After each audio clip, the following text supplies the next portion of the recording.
గౌరవనీయులు గౌరవ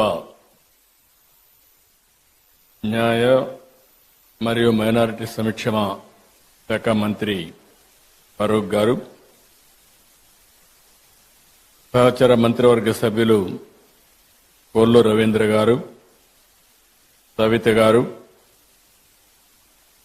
గౌరవనీయులు రెవరెండ్ బిషప్ జయరావు గారు, గౌరవనీయులు Shri reverend Sajja Ratnakumar garu, Shri reverend U Joseph Ratnakar garu, reverend K Ravikumar గారు, రెవరెండ్ సిహెచ్ బుజ్జిబాబు గారు, రెవరెండ్ విజయ్ కుమార్ కొడాలి గారు, వేదికపైనటువంటి గౌరవ పార్లమెంట్ సభ్యులు శివనాథ్ గారు, చీఫ్ సెక్రటరీ నీరబ్ కుమార్ ప్రసాద్ గారు, డీజీపీ ద్వారకా తిరుమలరావు గారు, విధాన మండలి చైర్పర్సన్ జకియా కానం గారు, గౌరవ శాసనసభ్యులు గద్దె రామ్మోహన్ రావు గారు, యార్లగడ్డ వెంకట్రావు గారు, కొండవల్లి శ్రీదేవి గారు, ఈరోజు పెద్ద ఎత్తున ఈ కార్యక్రమానికి విచ్చేసినటువంటి క్రైస్తవ సోదరి సోదరులందరికీ పేరు పేరున మనస్ఫూర్తిగా నమస్కారాలు, అభినందనలు, శుభాభినందనలు. మీ అందరూ కూడా హ్యాపీ క్రిస్మస్. ఈరోజు ఇక్కడుండే వాళ్లే కాకుండా ఆంధ్రప్రదేశ్ రాష్ట్రం, అటు తెలంగాణ రాష్ట్రం, భారతదేశం, ప్రపంచంలో ఉండే క్రిస్టియన్ సోదరి సోదరులందరికీ హ్యాపీ క్రిస్మస్. యేసు ప్రభు జన్మించిన రోజు మనం క్రిస్మస్ జరుపుకుంటున్నాం. లోక రక్షకుడైన ప్రభు కరుణా కటాక్షాలు ఉండాలని ఆకాంక్షిస్తూ పెద్ద ఎత్తున ఈ కార్యక్రమాన్ని మనం నిర్వహించుకుంటున్నాం. ప్రేమ, కరుణ, సేవకు ప్రతీక క్రిస్టియానిటీ. నేను ఎన్నో సందర్భాల్లో చెప్పాను, ఎక్కడైనా ఒక మంచి హాస్పిటల్లో మెరుగైన సేవలు అందిస్తున్నారంటే ఇప్పుడు కాదు, స్వతంత్రం రాకమునప్పటి నుంచి కూడా ఒక మంచి కాలేజీ పెట్టి పేద పిల్లలకు మంచి చదువు ఇప్పించారంటే అది క్రిస్టియన్ ఇన్స్టిట్యూషన్సే పెద్ద ఎత్తున చేశాయి. దీనికి స్ఫూర్తి ఇచ్చింది కూడా యేసు ప్రభు ఇచ్చారు. పశువుల పాకలో పుట్టి గొర్రెల కాపరిగా పెరిగి నిరాడంబర చాటుకున్న ప్రజారక్షకుడు యేసు. నమ్మిన వారి కోసం బలిదానానికి సైతం వెనుకాడని క్రీస్తు గొప్పతనం ప్రతి ఒక్కరు కూడా ఉత్తేజాన్ని తీసుకోవాల్సిన అవసరం ఉంది. నేను ఎప్పుడు వచ్చినా మీతో మాట్లాడుతూ ఉంటే మీ ఉత్సాహం చూసినప్పుడు ఒక స్ఫూర్తిదాయకమైన సందేశాన్ని ఇక్కడి నుంచి పొందుతున్నాం.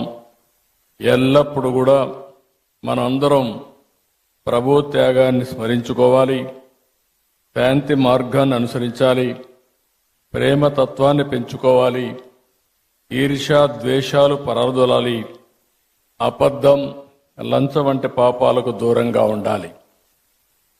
ఈరోజు రోజు రోజుకు విలువలు పడిపోయే ఈ సమయంలో కనీసం మనం చూస్తే డిసెంబర్ నుంచి జనవరి అంతవరకు కూడా, ఫస్ట్ వీక్ అంతవరకు కూడా ప్రపంచమంతా పెద్ద ఎత్తున జరుపుకునే ఏకైక పండుగ ఈ క్రిస్మస్ అని చెప్పి కూడా నేను మీకు తెలియజేస్తున్నా. అందుకనే నేను కూడా మీరు ఒకసారి చూస్తే ఇప్పుడే కాదు, మొట్టమొదటిసారిగా నేను సమైక్య ఆంధ్రప్రదేశ్లో ముఖ్యమంత్రిగా ఉన్నప్పుడు గవర్నమెంట్ తరపున ప్రీ క్రిస్మస్ ఈవెంట్ జరపాలని ఆ రోజు ఒక హైదరాబాద్లోనే కాకుండా అన్ని జిల్లాల్లో కూడా కార్యక్రమాలు నిర్వహించిన పార్టీ తెలుగుదేశం పార్టీ అని చెప్పి కూడా నేను మీకు తెలియజేస్తున్నాను. ఎప్పుడు కూడా నేను ఒకటే ఆలోచిస్తాను, మైనారిటీ వర్గాల సమిక్షేమానికి భద్రతకు ఎప్పుడూ నేను అండగా ఉంటాను. ఒకసారి అయితే సమైక్య ఆంధ్రప్రదేశ్లో చర్చి పైన దాడులు జరిగితే స్వయంగా నేనే వచ్చి ఇన్వెస్టిగేషన్ చేసి మళ్లీ అలాంటి సంఘటనలు జరగకుండా పూర్తిగా కంట్రోల్ చేసింది తెలుగుదేశం ప్రభుత్వం అని ఇప్పుడు గుర్తు చేస్తున్నాను. ఇంకొక పక్క విభజన తర్వాత కూడా మీరు ఒకసారి చూస్తే ఏదైతే క్రిస్టియన్స్ కోసం సంక్షేమం కోసం ఎక్కువ ప్రాధాన్యత ఇచ్చాం, చర్చల నిర్మాణానికి ఆర్థిక సహాయం చేశాం. ఇంకొక పక్క మీరు చేస్తున్నటువంటి సేవలకు సహకారంగా ఉండాలని క్రైస్తవ సంస్థలకు ఒక్కొక్క సంస్థకి 10 లక్షల రూపాయల ఆర్థిక సహాయం చేసి మిమ్మల్ని ప్రోత్సహించాం. గుంటూరులో మీరు చూస్తే క్రిస్టియన్ భవనం కోసం 2 ఎకరాల భూమిని కేటాయించడమే కాకుండా ఆ రోజు 10 కోట్ల రూపాయలు ఖర్చు పెడితే కంప్లీట్ కాని బిల్డింగ్ ని కంప్లీట్ చేయాలని 5 సంవత్సరాలు ఆలోచించలేదు. మళ్లీ నేను వస్తానే దాన్ని పూర్తి చేసే బాధ్యత కూడా తీసుకొని తొందరలోనే మీ అందరికి అంకితం చేస్తాం, మీ అందరికి అందుబాటులో తీసుకొస్తాం. విజయవాడలోని సిఎస్ఐ సెయింట్ బాసిలికా కాలేజ్ చర్చికి 1.5 కోట్లు ఇచ్చాం. మీరెప్పుడూ నా దృష్టి తీసుకొస్తారు. క్రైస్తవ శ్మశాన వాటికల కోసం ఆర్థిక సహాయం చేయమని కోరినప్పుడు ఇది చాలా జనైన సమస్య, దీన్ని పరిష్కారం చేయాల్సిన అవసరం ఉంది. ఇప్పటికే పెద్ద ఎత్తున ఇచ్చాం.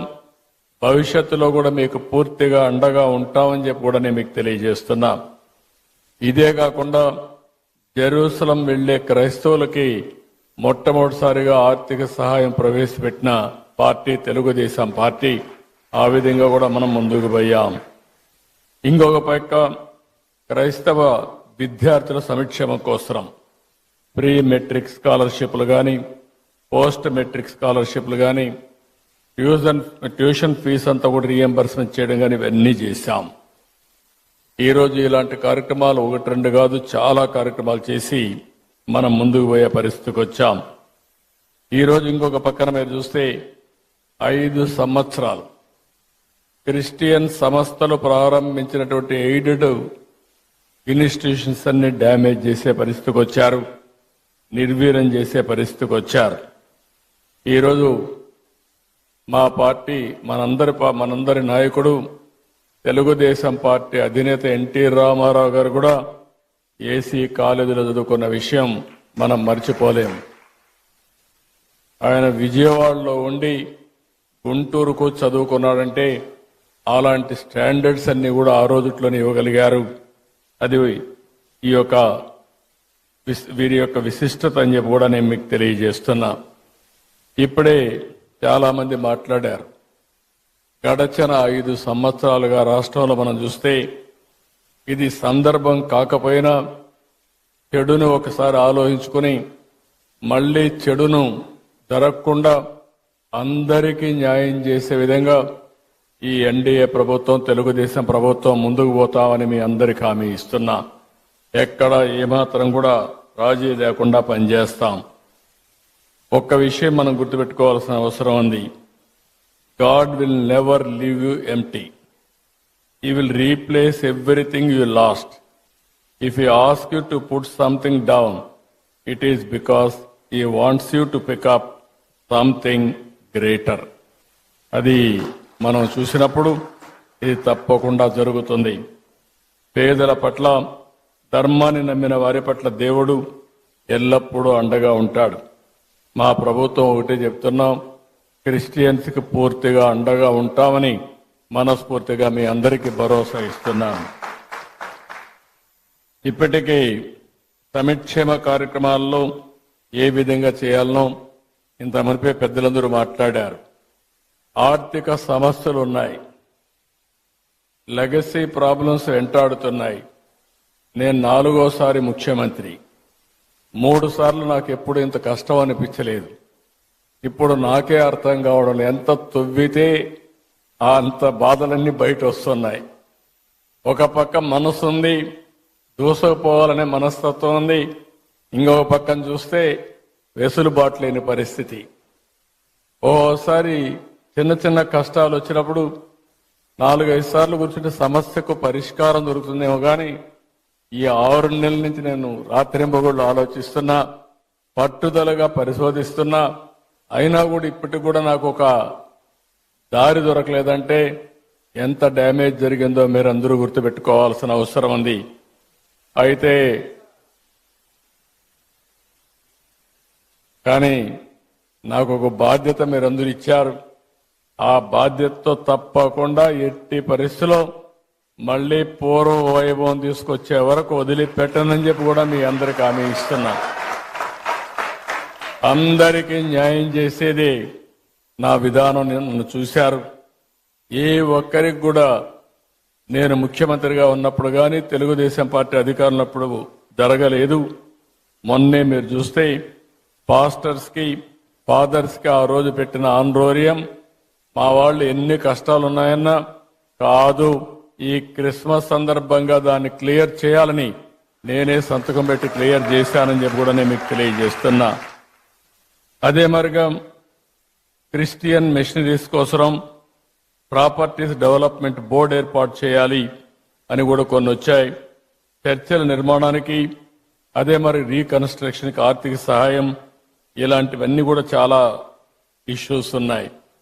ఈరోజు నేను ఎప్పుడు కూడా పేదల పక్షపాతిగా ఉంటానని మరొక్కసారి మీ అందరికీ హామీ ఇస్తున్నా.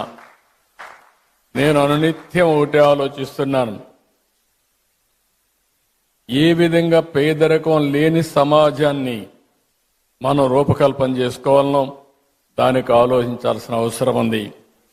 మొన్నే నేను విజన్ 2047 తయారు చేశాను.